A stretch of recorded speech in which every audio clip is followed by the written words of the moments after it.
Shalom saudara dan sahabatku, komunitas Mazmur 112. Kita akan belajar lagi kebenaran firman Tuhan sehingga kita semakin mengenal Allah. Dan ini adalah doktrin. Ada 12 doktrin yang akan kita belajar selanjutnya. Ini adalah doktrin yang pertama. Dan materi ini disiapkan oleh hambanya, Bapak Pendeta Dr. Inyoman Enos, Teologia Master. Kita akan berdoa sebelum kita merenungkan firman ini.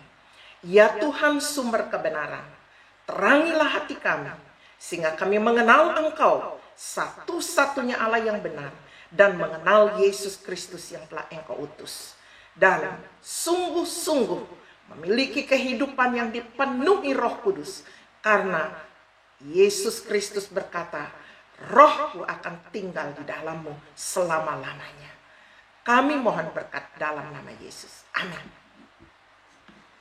Tema perenungan kita atau pelajaran kita, doktrin tentang Yesus Kristus. Mengapa kita perlu benar-benar belajar tentang Allah? Dalam Hosea pasal yang keempat ayat yang keenam dikatakan, umatku binasa karena tidak mengenal Allah. Karena engkaulah yang menolak pengenalan itu, maka aku menolak engkau menjadi imamku.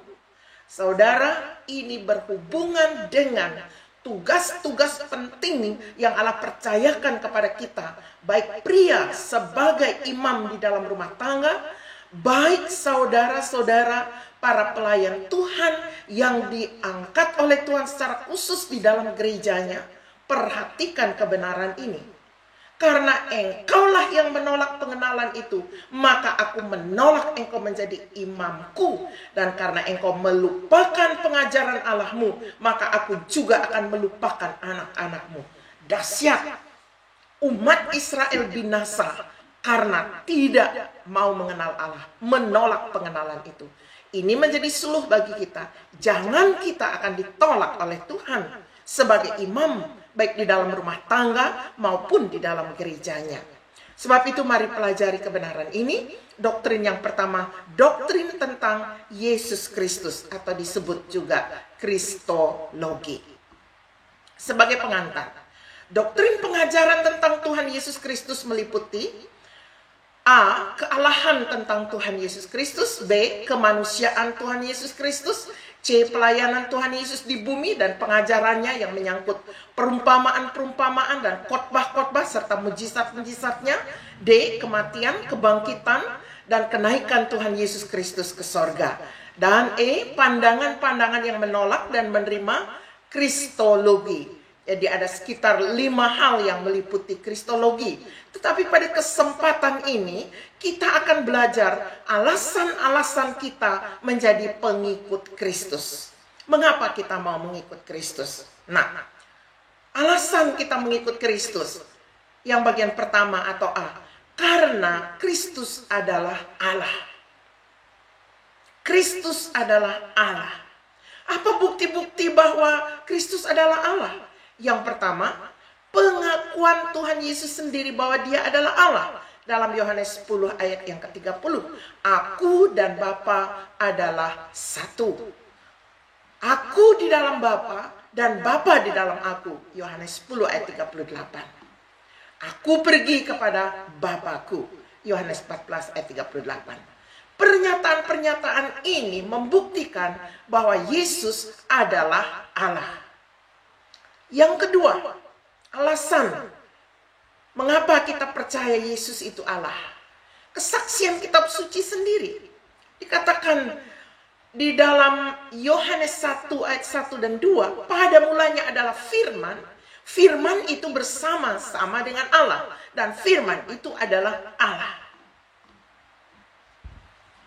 B. Segala sesuatu dijadikan oleh dia.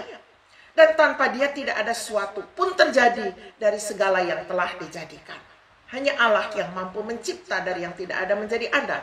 Yang ketiga, pengakuan setan-setan sendiri. Setan adalah musuh Allah. Meskipun setan itu musuh Allah, tetapi setan mengakui Yesus bahwa Yesus Kristus adalah Allah. Karena dia pernah tinggal bersama-sama dengan Allah di sorga. Lalu dia memberontak. Setan yang satu legion, 1.200 orang, 1.200 pribadi mengakui bahwa Yesus itu Allah yang maha tinggi. Dan lebih lengkap kita bisa baca di dalam Markus 5 ayat 1 sampai 28. Kisah orang Gerasa yang dilepaskan oleh Tuhan. Keempat, mengapa Yesus Kristus kita percaya sebagai anak Allah, sebagai Allah? Yang keempat, pengakuan para malaikat-malaikat. Pengakuan malaikat-malaikat ini kita dapat baca dalam Injil Matius 1 ayat 18 sampai 25. Dalam narasi ini malaikat menyatakan bahwa dia akan dinamakan Immanuel, yang berarti Allah menyertai kita. Kitab Ibrani pasal 1 ayat 6 menyatakan bahwa semua malaikat harus menyembah dia. Yang kelima, mengapa kita percaya bahwa Yesus adalah Allah? Pengakuan muridnya. Waktu Tuhan Yesus bertanya kepada murid-muridnya, siapakah aku? Menurut kamu siapa aku? Nah, Petrus memberikan pengakuan bahwa Yesus adalah Mesias, anak Allah yang hidup. Matius 16 ayat yang ke-16. Yesus adalah Allah, dan kepada Petrus yang telah memberi pengakuan, Tuhan Yesus memberikan kuasa kepada Petrus untuk mengikat apa saja. Dan surga atau Allah akan ikut mengikatnya. Matius 16 ayat 19. Dan siapa saja yang mengaku dengan mulutnya bahwa Yesus adalah Tuhan dan percaya dalam hatinya bahwa dia akan diselamatkan. Dikatakan di dalam Roma pasal 10 ayat 9 dan 11 sampai 11. Siapa saja yang mengaku dengan mulutnya bahwa Yesus adalah Tuhan dan percaya di dalam hatinya, maka orang ini akan diselamatkan. Yang keenam,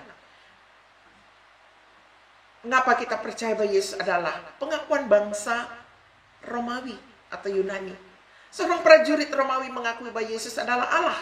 Matius 27 ayat 54. Sungguh ia itu adalah anak Allah. Yang ketujuh, pengakuan Thomas, murid yang ragu-ragu. Thomas, murid Yesus yang meragukan kebangkitan Yesus, memberi pengakuan bahwa Yesus itu adalah benar-benar Tuhan Allah. Yohanes 10 ayat 28.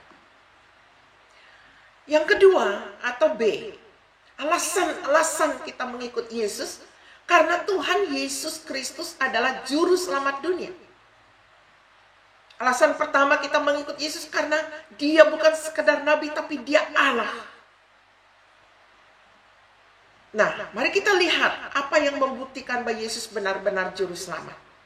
Dalam Yohanes 4 ayat 42 ada pengakuan, dia adalah benar-benar juru selamat dunia. Mari kita lihat lagi apa bukti Yesus adalah juru selamat dunia. Yang pertama, kelahirannya.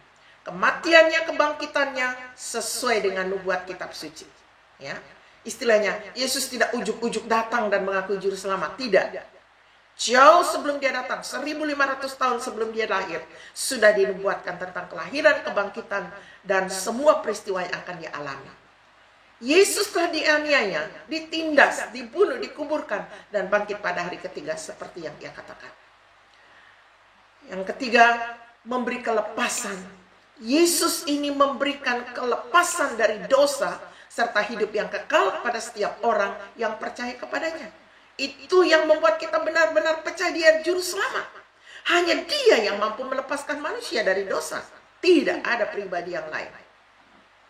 Yesus adalah Tuhan Allah pencipta. Yesaya 49 ayat 26. Kita benar percaya dia adalah Allah. Kita benar percaya dia adalah juru selamat. Karena dia adalah Tuhan Allah pencipta. Yesus adalah hamba Tuhan yang penuh dengan roh Tuhan dari dalam dirinya. Yesaya 61 ayat 1 sampai 3. Yesus lahir dari seorang perawan. Yesaya 7 ayat yang ke-14. Yesus memenuhi prinsip pra-inkarnasi. Yesaya 9 ayat 5 sampai yang ke-6. Sebagai penutup. Jadi alasan kita menjadi pengikut Kristus adalah yang pertama, bahwa Tuhan Yesus Kristus adalah benar-benar Allah, pencipta alam semesta. Yang kedua, bahwa Tuhan Yesus Kristus adalah benar-benar juru selamat dunia yang mampu melepaskan manusia dari dosa dan maut yang kekal.